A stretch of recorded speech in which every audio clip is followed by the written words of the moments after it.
Implementation ng panguhuli ng China sa mga trespassers sa mga inaangkin nilang teritoryo ating tatalakayin kasama si Dr. Froilan Calilong, political analyst at director mula sa Local Government Development Institute. Professor Froilan, magandang tanghali po. Professor, nakamute po ata kayo. Ayun, sorry Ninya. Magandang tanghali po sa ating mga taga-subaybay. Magandang tanghali Ninya. Professor, ayon po sa ruling na inilabas ng China, simula nitong June 15, magiging epektibo ang paghuli raw nito sa mga di umano'y trespassers sa kanilang inaangking teritoryo. Ano po sa tingin ninyo ang dapat nating bantayan sa isyong ito? Well, definitely, no. Ang dapat nating tignan dito, yung isa sa mga magiging epekto nito is kung ang ating bang mga mangingisda ay talagang matitreten magpunta doon sa ating mga traditional fishing grounds like in Bajo de Masinloc at ganun din naman dito sa mga bahura na nandito sa ating 200 exclusive economic zone. Definitely, from a legal standpoint, this has no legal justification whatsoever because this is against the United Nations Convention on the Law of the Sea. This is also against the 2016 arbitral ruling, which of course was already awarded to us. This is also against the freedom of navigation, particularly because the West Philippine Sea is considered a high sea or a part of the international water. So again, from a legal standpoint, this really has no justification whatsoever. At kung ano man siguro, Ninya, ang gagawin hakbang ng bansang China, no, I think this will create a massive international condemnation because ang pinapatungkulan nito Ninya ay hindi lamang particularly yung bansang Pilipinas, no, kasi maliwanag doon sa kanilang manifesto at doon sa kanilang regulation that they are going to detain, no, foreigners whom they believe will be illegally incursing into what they claim is a part of their legal territorial waters. You know? So this should be a strong statement, no, coming from China na hindi lamang directed towards us but to the rest of the international community. Professor, sakali naman pong hindi bawiin ng China itong panghuhuli nila, nakaantabay naman daw po ang Philippine Navy sa kanilang contingency plan sakaling may mga huhulihing mga Pinoy. Sapat na po ba ito? Ano po ba yung posibleng maging hakbang pa ng pamahalaan tungkol dito? Well, basically, at the end of the day, ASEC, no, it's always the rule of law that we should maintain.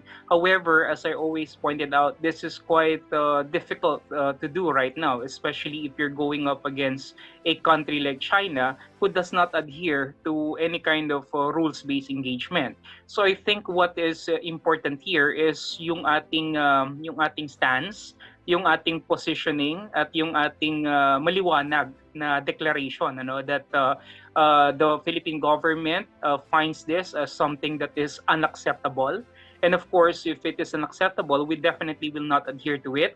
And I think they should already send a strong message to China that any action in the West Philippine Sea that will be tantamount to a kind of violation against our human rights will be dealt with accordingly. So maraming beses naman po, no, na naipakita ng mga bansa yung kanilang defiance sa China, and kagaya halimbawa ng Vietnam, ng Indonesia. Ang kailangan lang nito natin siguro rito is to have a firm resolve.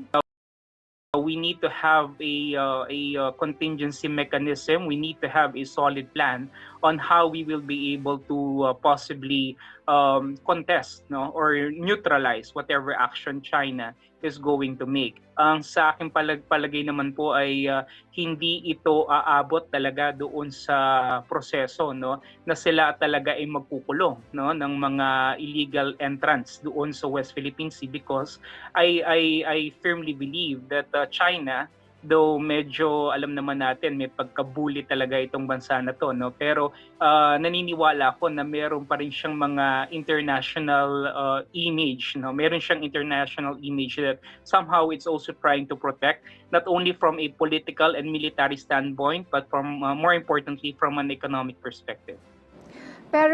Professor. Ano naman po sa tingin ninyo ang kahinatnan ng mga Pinoy fishermen kung sakaling hulihin sila ng Chinese Coast Guard? Ano po ang senaryo na nakikita ninyo? Well, this is not going to be a very good scenario, Nina. No, unang-una, this will be a deprivation. No, whether this is just a temporary thing. No, this still tantamounts to a deprivation to their right not only to livelihood but to liberty. No, and if we argue that the West Philippine Sea is a part of our exclusive economic zone, then our human rights, which are grounded on the economic context, is actually being trampled here. At hindi natin mayaalis yung takot at pangamba. And right now, I think many of our fishermen are already feeling it. That's why maganda yung ginagawa rin ng ating pamahalaan, yung mga confidence-building measures na nandito, no? Yung patuloy na pagpapatrolya ng Philippine Air Force, nandiyan din yung patuloy na pagmamanman at pagmamatsyag at surveillance ng ating Philippine Coast Guard, at nandiyan din syempre yung maliwanag na pagkilala ng ating pamahalaan na hindi tayo basta-basta titiklop dito sa ganitong usapin, no? So again, I would like to consider this as a part of the gray zone tactics of China, dahil nga unang-una hindi naman ito nakaangkla, no, sa kahit na anumang international agreement or kahit na sa anumang international legal document. And I think this is a part of the harassment that China has been doing for quite some time now. Professor, mula June 4 hanggang June 10, nakapagtala po ng mahigit 146 Chinese vessels na naglalayag sa West Philippine Sea. So ano po kaya ang gustong iparating ng China dahil tila dumadami yung mga Chinese vessels sa West Philippine Sea? Definitely, ASEC, this is a massive show of force. No, I think China is really flexing their muscles in the West Philippine Sea, and that ultimately this may lead to a massive militarization nitong West Philippine Sea na syempre ayaw naman nating mangyari, no, because at the end of the day we always want and we always wish that diplomacy will remain to be the most potent tool na po pwede nating magamit in order to avert any kind of escalation, no. Pero sa nakikita nga natin ngayon, ano, patuloy yung pagdami at pagdagsa ng kanilang mga barko, no, dito sa West Philippine Sea, and syempre it sends a strong message, no, not only to the Philippines but to the rest of the other countries, especially in the Asia-Pacific region, that China is really serious about pushing what it seems or what it feels is actually rightfully theirs, even if wala naman talagang basis yung kanilang claim, no, that is only grounded on historical rights, no? So I think dahil nga sa wala alam ng bansang China na talagang mahina yung kanilang claim dito sa West Philippine Sea, ang ginagamit na lang nila is a brute show of force, no, in order to create yung tinatawag nga nating polisiya ng deterrence, no. So hopefully the other countries of the world will, I think they're already recognizing it. And yung ating transparency policy naman na ginawa ng Philippines for quite some time now has been very effective in trying to expose itong ang mga panggigipit ng bansang China. And I think there should be a more international condemnation on this part of the West Philippine Sea, and show to all the freedom-loving countries of the world that what China is doing is totally unacceptable. So nabanggit niyo, Professor, yung international condemnation, no? So kung sakaling ipagpatuloy pa rin ng China itong aggression nila, ano sa tingin niyo yung magiging eventual impact nito sa international community, lalo na sa atin dito sa region sa Southeast Asia? Well, definitely, of course, alam naman natin, ASEC, that all these things, no, politics, security, and economics are actually correlated, no, especially because we're living in a highly globalized world right now.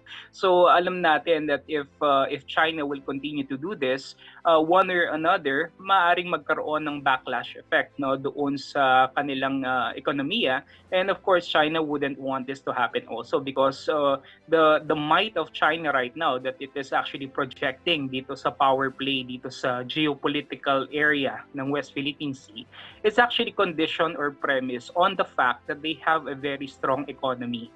And so if China is going to be a weakened state, presumably because of some economic sanctions na maaring ibigay sa kanila ng international community because of this massive international condemnation, maaring mag-iisip ang China to really try to slow down on its activities in the West Philippine Sea because ultimately sila rin yung maapektuhan ng kanilang mga actions. So I think it's not rational for China to carry out doing these things because even if they will try to advance politically or militarily, their economy may also suffer, especially dahil maraming bansa, hindi lang sa ASEAN, kundi yung maraming mga malalaking bansa na pumapabor sa atin ay kanila rin naman katransaksyon on an economic platform. Professor, may tanong po dito mula po sa ating kasamahan sa media na si Nel Marie Bohoc ng UNTV. Ang kanya pong tanong, gaano po kahalaga ang inihain ng Pilipinas sa UN tungkol po sa pagpapalawak ng continental shelf sa West Philippine Sea? Ito daw po ay magkakaroon ng epekto sa claim naman ng ibang bansa sa South China Sea. Yes, maaari talaga magkaroon ng effect 'yun, but I think what we need to show and demonstrate here is yung klase rin naman ng claim natin na nakabatay doon sa mga itinatakda naman ng United Nations Convention on the Law of the Sea, because at the end of the day it will all boil down to that, so kung ano ba talaga yung mga features, islands and islets na sumasaklaw at talaga namang masasabi nating parte ng ating teritoryo. And I think with the stance naman of the Philippines, alam naman natin na willing naman tayo to actually go and forge some kind of multilateral cooperation with other ASEAN countries. Ang ayaw lang naman natin dito talagang nangyayari itong mga panggigipit na ginagawa ng China, like the water cannoning incidents, at ito nga yung sinasabi nila na ayaw nilang papasukin yung mga foreigners doon sa kiniklaim nila na parte ng kanilang teritoryo. So with all these things being said, I think the Philippines will still open to kind of compromise with other ASEAN countries, especially if it's within the premise of cooperation and confidence building. Siguro, Professor, final thoughts na lamang po, especially sa approach ng gobyerno ng Pilipinas moving forward. Well, I think we definitely could say that the government really has a firm resolve on the issue. Yung statement po ng ating Pangulo when he said that this is something that is unacceptable and that there are several operational mechanisms that are already in place. Of course, this is something na hindi pa nailalatag sa atin, pero I know and I'm very confident that the Philippine Coast Guard, the Philippine Navy, the international the task force, the interagency task force on West Philippine Sea has already created ample mechanisms to really understand the complexity of the issue. So siguro ito yung kinakailangan nating makita at kailangan din nating ipakita sa bansang China na tayo ay handa, na maaring ito kasi ay isa na namang uri ng harassment na tinetest nila yung ating kakayahan to actually they're testing our mettle, kung hanggang saan ba tayo, kung titiklop ba tayo rito o hindi, And I think it's a good thing that the president has been very adamant in saying that we are and we will never condone any kind of international pressure, especially coming from China, dahil alam naman natin na yung pinaglalaban natin ay yung talagang tunay na atin. Alright, maraming salamat po sa inyong oras, Dr. Froilan Calilong, Political Analyst at Director mula sa Local Government Development Institute.